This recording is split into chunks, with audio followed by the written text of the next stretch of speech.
not. So they that fear God, love not the abominations. So if you fear God, if you follow God, if you love God, you got to look at what he says in abomination, and you got to stay way away from it. Christ! Who's the king? Christ! Who's the king? Christ! Right on! Hey! We calling out, we crying aloud on the highways and hedges, repent or die. We give Benjamin, which is the West Indians, Levi, which are the Haitians, and then Judah, that's the American black. We crying aloud, oh Israel, repent or die. Do you know your father? According to the Bible. No, your physical father, earthly father. Is he a so-called black man?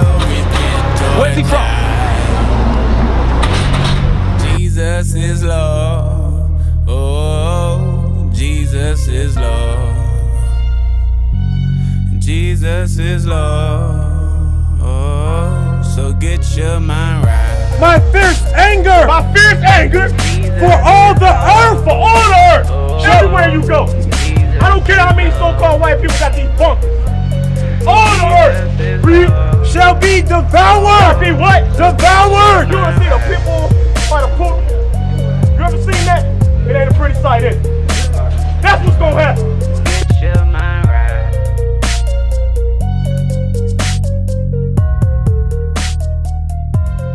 Get your mind right.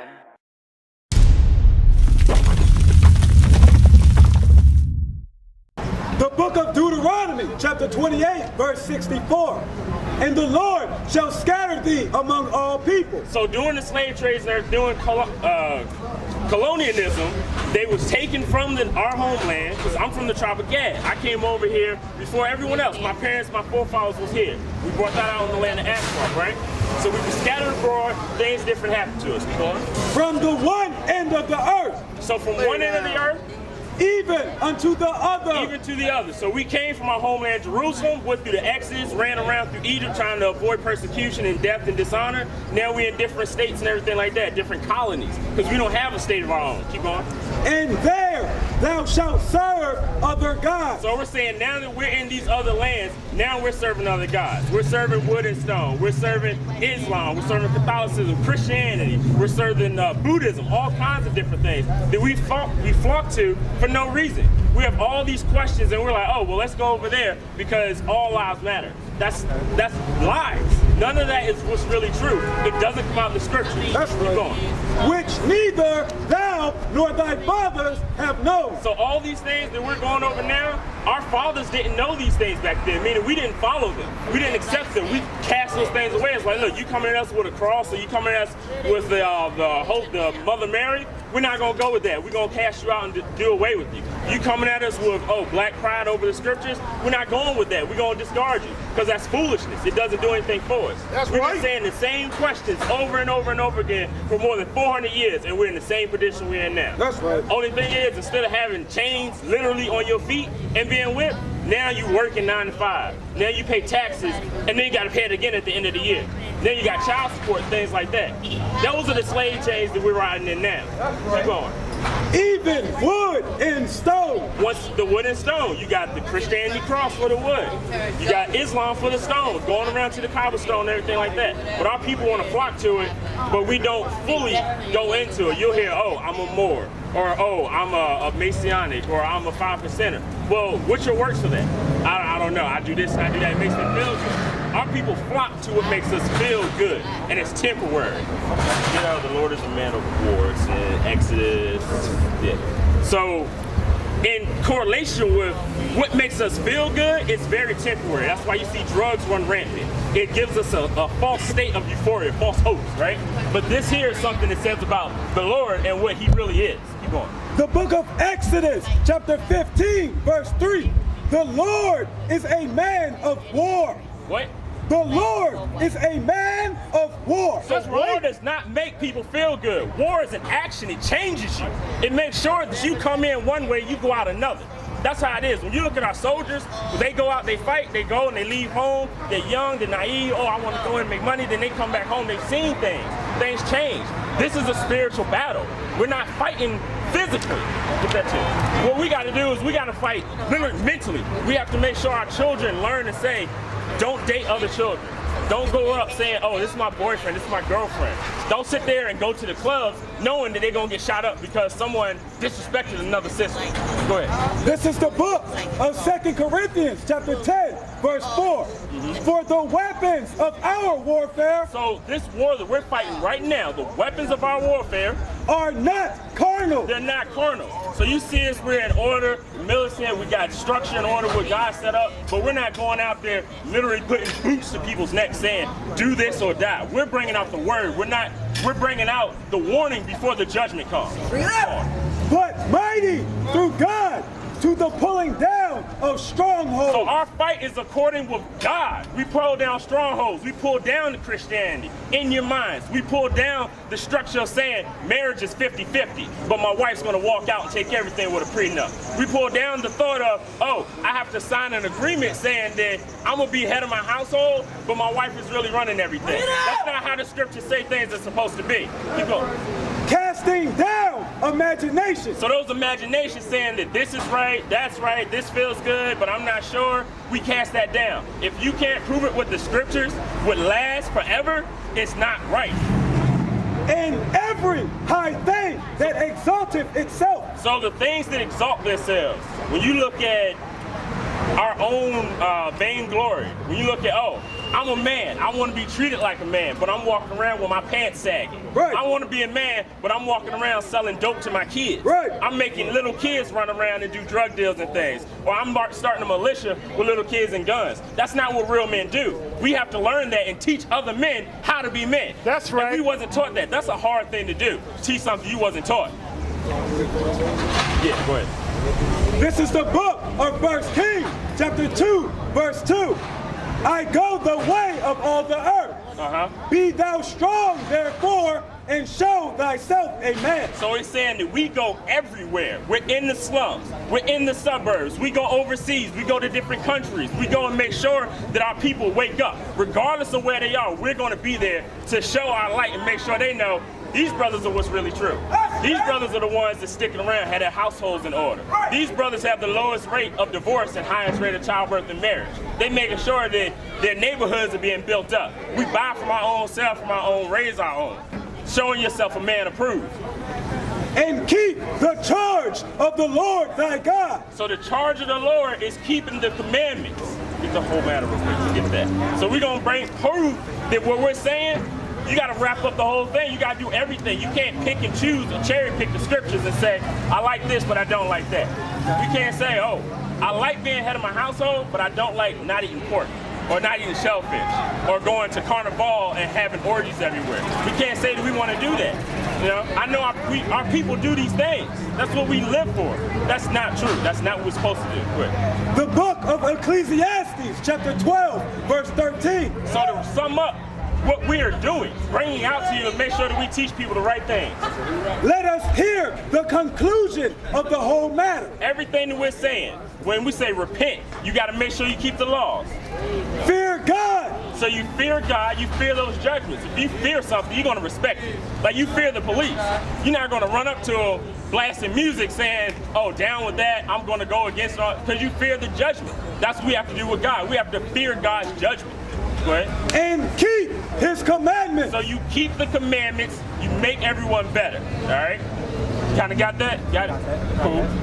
For this is the whole duty of man. So going back to that manhood, the whole duty for us, we are leaders in our community. We're leaders first to yourself, then to your household, then to your community. Because you can't lead a nation if you don't know how to get yourself in order.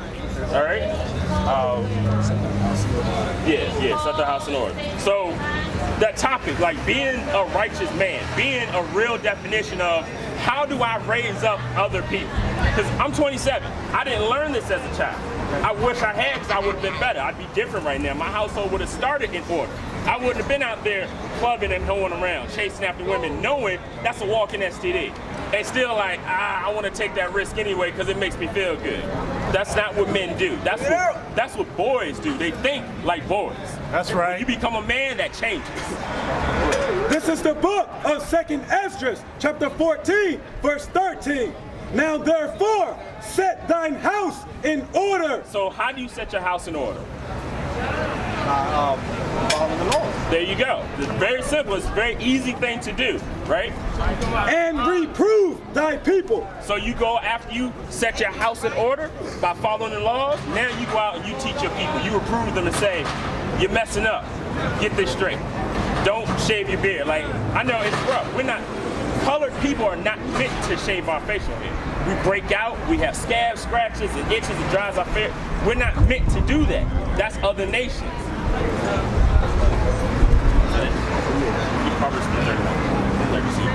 And when you say, I'm going to leave my household, there are things that you leave behind. It's going to happen. It's just natural selection of order. If you say, I'm going to make sure that now I'm not working on the Sabbath, I'm going to congregate and learn these laws and go to the school and learn more. Now I'm leaving my friends behind to say, hey, let's go to the picnic. Let's go and go four-wheeling. Because I'm from the country. You go four-wheeling, go hunting and all that. Don't do that no more on the Sabbath. I got to rest, teach my people, and be out here because it's a more important mission. Go ahead. This is the book of Proverbs, chapter 3, verse 31. Envy thou not the oppressor. So even though you have to become a man and you have to lead your household and lead your people and change, you can't look back and say, I missed that. I want to go back to that because that's confusion. It makes you fall off. All right, go ahead. Envy thou not the oppressor. So you don't envy him. You don't look at what he has and say, I want that because of what he has. And choose none of his ways. Because your oppressor, what we learn when you're from Northern Kingdom especially, we learn that the whiter the better. We want to lighten our skin, make sure that we look like them. We want to straighten our hair, make sure we look like them. We want to rock their hairstyles and their clothing.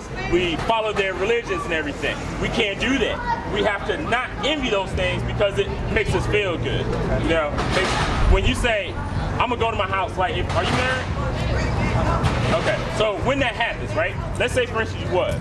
If you learned this and your wife wasn't here, and you take it to her and say, Deuteronomy 22:5. You take it to her and say, look, babe, I learned these things. I saw these brothers on the street. We're making sure that we really, we got to change things. So I'm going to start with this because this is a big thing for our sisters, is wearing pants.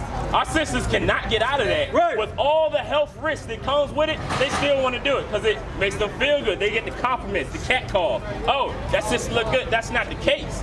Well, if you bring this to her, go ahead. The book of Deuteronomy, chapter 22, verse 5. The woman shall not wear that which pertaineth unto a man. So if you bring this, she's going to be like, well, there's women's pants. No, that's not the case. Pants are for men. Don't wear them. They have a zipper. They're for men. Don't show your figure. That's horrible. You don't want to do that. If you bring that to your wife, she's like, I love you, but I'm not doing that. Oh, okay, and you press the issue. Now you arguing in your household. Then it's like, well, now what do I do? That's why you have to start with yourself first. You got to make sure you're doing things right. All praise, you're in a position now, so when you do have a household to lead, they can fall right in line. It's like, look, my man, I already know what my husband's about because I've proven him. He knows this is what's going to happen. I know if I tell my wife, I need you to go to the store, buy milk, eggs, and bread, and come right back home. That's what's going to happen. Right. It's not going to be, well, sister such and such, or, my mom called me, I stopped by. No, come back home for a reason. Right. It's instructions for a reason. Right. Read it again. Deuteronomy chapter 22, verse 5. The woman shall not wear that which pertaineth unto a man. When you look at these posters, you don't see no women wearing pants. They was picking cotton in a dress with a baby on their back. In the Dominicans, they was cutting down sugar canes, cutting wood and timber in a dress with children on their back. But nowadays, it's, oh, well, all I got to do is just go to CVS and I'm going to ring people up, but I need to wear pants. It's more comfortable. I need to. That's not the case. The Lord is a man of war. It's change. It's mental war. Yes, get the judgment because we're following up. Now that you become a man, now that you're getting your household in order, now you're out teaching our people and everything, like, been on the backside, been watching people come all day. They look at us, I don't like that, it's uncomfortable, it's different, I don't want to do that. You're here, you're learning. good. It's very good. It's a good thing. The judgment that you can avoid by learning is one of these. Zephaniah is 1 and 8, or 1, yeah. This is the book of Zephaniah, chapter 1, verse 8. And it shall come to pass. So it's like us telling you this, it's an extra warning. This is going to happen. No ifs, ands, or buts. It's going to happen. And it shall come to pass in the day of the Lord's sacrifice. So the Lord's sacrifice, we say in church, I came from a Baptist church. One thing they always say is, I can't wait for the Lord to come back. I'm gonna be so glad when he comes back, so I can see them pearly gates, get my halo on my wings, right? No, not the case. Lord of War, remember that. Keep going. That I will punish the princes and the king's children. Hold on. So he's saying he's gonna punish the princes and the king's children. He's gonna start with the men. Punishment, because it's our job to get them in line. It's on us. Right. We're the first row of defense and correction to say, get your life right. Sis, get out of the pants, put on a dress. Stop wearing clothes that reveal your figure to everyone else. Keep going. That I will punish the princes and the king's children, and all such as are clothed with strange apparel. So that clothed in strange apparel, you mentioned, how can you represent Christ? What can you wear to represent Christ? They brought out, what scripture did they bring out to you? It was in, you brought out one in Numbers, correct? Yeah. Okay, so go ahead, we'll get that. That strange apparel is going over everything that goes against nature. That's what it is. If you see, right, the clothing, our attitudes, how we speak, how we act, all of that is strange apparel. You can see a man that has become a man from a child. He walks around in a dress, right? That's strange. It shouldn't happen. That goes against nature. We looking at him funny like, what's up with that? What's wrong with you? But we see our sisters in pants and it's like, oh, okay, all right. Or let's say we see a brother in pants looks just like this, but he comes up swinging his hips, talking all high-pitched, hey, how you doing, so on and so on. It's like, yo, something wrong with you. That's strange. You appear strange. Go ahead. This is the book of Numbers, chapter 15, verse 38. So one of the ways that you can represent that you are following the law.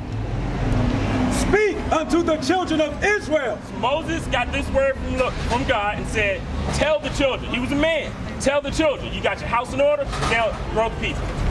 And bid them that they make them fringes. So you know what to bid someone something is? To bid somebody? Yeah, it's like I bid you farewell, or I bid you to do this.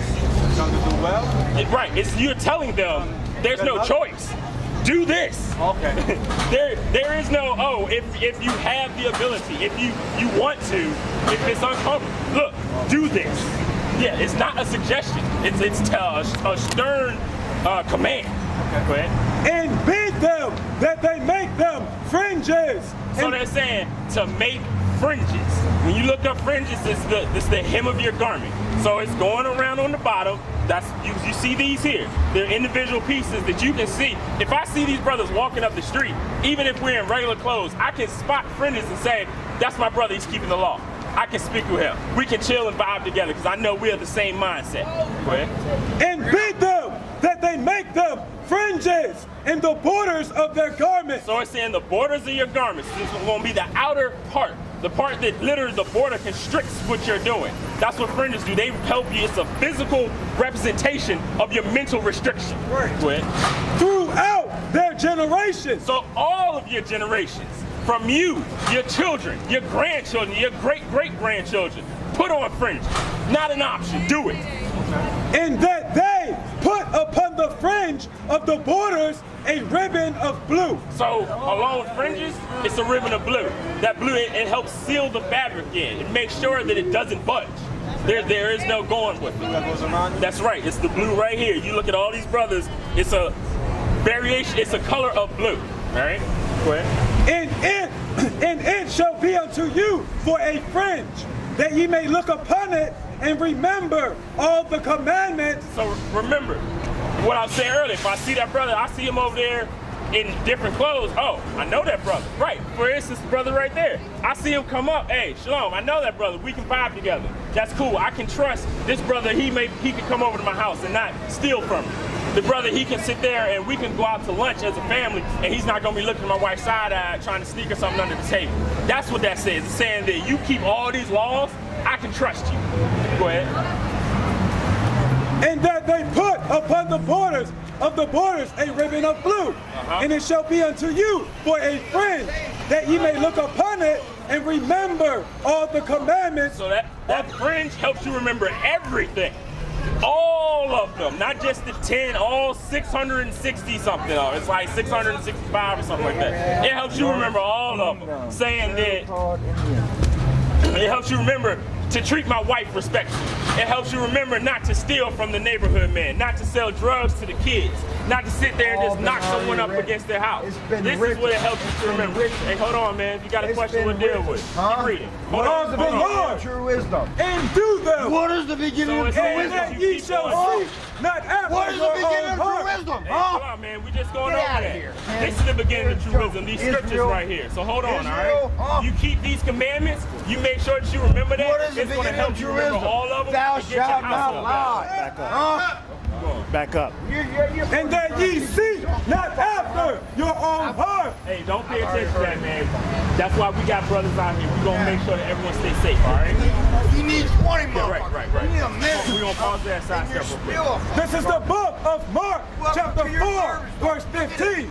Right. Get the garbage. And these are they by the wayside. So these are the people by the wayside. They're sitting out on the curb, scoring it. Like the mister right there. He's by the wayside right now.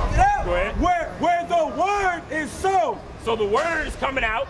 But when they have heard, Satan cometh immediately. So now that we're telling you these things, the devil comes by and tries to distract you. From the been out here for hours. Ain't nobody come by to sit there and start some foolishness. Now that we're talking and making sure that brothers are becoming men, now they want to step up and say something sideways. Keep going. And taketh away the word that was sown in their hearts. So that's why we're saying don't pay no mind to that. That's foolishness. That's what children do. Oh, I'm learning, I'm doing my ABCs, but I got little Jimmy sitting there throwing Play-Doh at me across the room, trying to play, knowing we're supposed to be learning. Don't pay no mind to that. You got to stay focused. It's a man of war. Stay focused on the mission, all right? Go back to the beginning. Yeah. So we're going to finish off the representation with the fringes, okay? And it shall be unto you for a fringe, that ye may look upon it and remember all the commandments of the Lord. So remembering all the commandments of the Lord. I can tell you, when you start out, it's not easy. It's not. It's a struggle. You trying to change things. You sitting there looking at your job like, oh, well, if I wear a uniform in my job, can I put fringes on? I don't know. I don't want to get fired because that's my livelihood. It's hard to do. We understand it's a step-by-step process. Go ahead. And do them. So either way, you're going to end up doing them. There are things that come with. Now, you read the judgment for not doing them. There's benefits to doing them. Things that you will help come back. There's 1 Kings 8. So when you start to do this is the first step of your repentance travel. Right here. Getting the information, taking the flyer, hearing it, checking it out. Make sure, read, call. We do it in different languages, different classes, everything. All that's there. There are steps to what you have to do. This is what we're going over. This is the book of 1 Kings, chapter 8, verse 46. If they sin against thee, for there is no man that sinneth not. So we sin. We're born into sin. We're taught that right out the womb. We see it, whether or not you realize, hey, a baby learns from day one. They learn different tastes and things they like and don't like from what their parents teach them. If my parents are listening to jazz and classical, when I grow up, if I hear hip hop and R&B, I'm gonna be like, what is this? This is not what I'm used to, right? So that's what it's saying. You learn things as a child, as an adult, you get more experience, you learn more things. Go on. And thou be angry with them. So the Most High is angry with us right now. He is wrathful. It's a man of war. He's very upset with the fact that he said, all you gotta do is A, B, and C, and don't pay no mind. Just follow the mission. Don't pay no mind to anything else. And we was like, that sound good, but I like going down there to the club on Saturday night. I like Christmas. I like Carnival, and I like all the extra stuff that we can do. Right, Valentine's Day, St. Christa. We like those things. No. You going? And deliver them to the enemy. So he delivered us to that scattered abroad. that, oh, we all was a family unit here. Everyone was in order. We was vibing, getting together, taking over kingdoms, and we was ruling. Then we fall off. Now it's like, go away. I'm done with you. I'm not gonna deal with you. You know, just like you send a kid to a corner for detention. You give him a spanking, you send him to his room. That's what he did to us. Right now we're in the room. We can, there's nothing for us to enjoy here. It is captivity. It's hot. We're stuck walking around on the street. We can't buy cars, but we can buy Jordans. We can't keep a driver's license, but we can buy drugs. We can't teach our people to raise up an economy, but we can go and buy hair from the Moab store. We can go and buy Chinese food from other nations in our country, in our own neighborhood, but we can't own and buy our house. Right. That's the room. That's what that is. Keep going. So that they carried them away captive. So not only did he send us out as scatterers, he put us in captivity, put us in slavery. All nations had a part of our captivity. Everyone, regardless of what they said, oh, well, there was no, that's indentured servitude is not captivity. That's a contract. That's like, oh, I go to you and work 9 to 5 and I get a paycheck. That's what indentured servitude is. I work 7 years, I'm over here free of charge for a $30,000 trip. That did not happen to us. We was, get in that slave field, I'm gonna take your wife and kill your baby. And then I'm still gonna cut off your hands because you didn't produce enough sugar cane. That's what that was. Keep going. So that they carried them away captives unto the land of the enemy. So we're in the land. Our enemies put us in their land. They came and took over everything. It was like, this is mine now. I want this. I'm taking it, whether you like it or not. That's what happened to Gad, to the Native Americans, to Rubens. It's the conquistadors, colonizers. They came over and was like, I see you got it nice here. You got buffalo ranging free. You got free food, nice health, everything. You're not sick now. I want that. Here's smallpox. I want that. Here's AIDS. Here's crack. Here's desolation and destitute in your neighborhood. I want your house. I'm going to do eugenics and sterilize your women, sterilize your men and tell you, oh, it's for your own good. That's what happened. That's this captivity. Go ahead. Far or near. Yet, if they shall bethink themselves. So it's saying, even though you're in that punishment, you're grounded right now. If you sit there and you repent, you say, you know what? I remember what we used to do. This is what you're doing. You're remembering. You're rethinking what you used to do, what your past life was. What is it that you need to do to come back to the laws of God? Keep going. Yet, if they shall bethink themselves in the land whither they were carried captive. So it's not, I need to go back over there first. No, you do it in your captivity. Because all of us, we can't afford to go back to the Dominican Republic. We can't afford to go back to Jerusalem. We can't afford to go back to the Ivory Coast and be like, hey, we're going to start over here. We tried that. It didn't work. Keep going. And repent. So you've been in the captivity. You've lived in the punishment. You're remembering what's going on and says, I'm wrong, I need to change. Now you repent. Now you sit there and say, I'm going to put on those fringes. I'm not going to wear a cross and skinny pants and sag my pants down. Now I need to change how I look to change how I think. You are as you think. Birds of a feather flock together. We say it all the time. You know, we hear, oh, if you hang with 9 hoes, chances are you're going to be the 10th. Right. You can't hang with 9 different crackheads and say, oh, I'm gonna hang with y'all, but I'm gonna better my community. It's not gonna happen. You gotta change your environment. That changes who you are on the inside, changes your mentality. Everything of this. Go ahead. And make supplication. So supplication is just saying you actually acknowledge, I've done wrong, I don't like that I've done wrong, and I need to change. I don't like going to work and working like I work 60 hours a week, getting no overtime. I'm tired. Get off 3, 4 o'clock in the morning, come out here, 5, 6 hours. I still have to do that.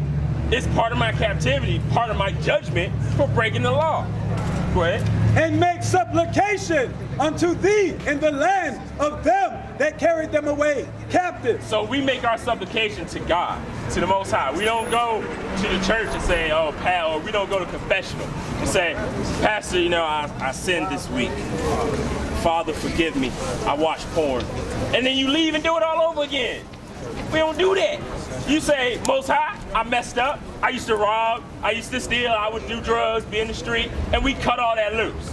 Go ahead. Saying, we have sinned and have done perversely we have committed wickedness. So all this stuff we're doing, committing wickedness. All the things that we do in the world, go to the club, go out here and we want to hang out. When you see a sister, regardless of if she's whatever tribe, from whichever one, you see her hanging out, tight clothes, short dress, she got to readjust every 30 seconds, and there's 15 brothers around. It's wicked. You know, everyone knows what she's there for. We got to stop that. You just gonna finish that up. And so return unto thee with all their heart. So you return with your mind. You say, I need to change and get this right. And with all their soul, in the land of their enemies, which led them captive, and pray unto thee toward their land. So we make sure that we send up our prayers. That's why when you see us pray, we pray to the east. Because on this coast, our land is Jerusalem. That's what we want to go back to. We want to go back to the milk and honey. We want to go back to being able to just pick fruit off the tree and not worry about it poisoning. We want to be able to say, hey, my child, they can go out and play for hours. I don't have to worry about where they are. Because I know ain't nobody going to pick them up. Ain't nobody going to snap them up, try and rape them, take them and put them in child labor. All right, so that's that one. We're going to go to Matthew 26. We're going to close that out. So while you're getting that, you got everything is clicking, falling in line, correct? It's making sense. Okay. You got to make sure we keep the laws. You heard the message. Now you have to adhere to it. It's up to you now. The ball's in your court. Shalom. This is Bishop Nathaniel of Israel United in Christ. Please subscribe to our YouTube channels. Stay up to date with our latest events, music, and classroom lessons.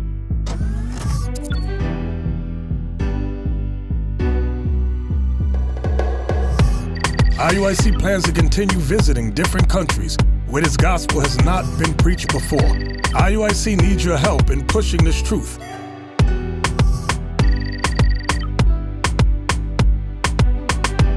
So join us. Subscribe to our Instagram, Facebook, Twitter, and podcasts, and stay up to date with us.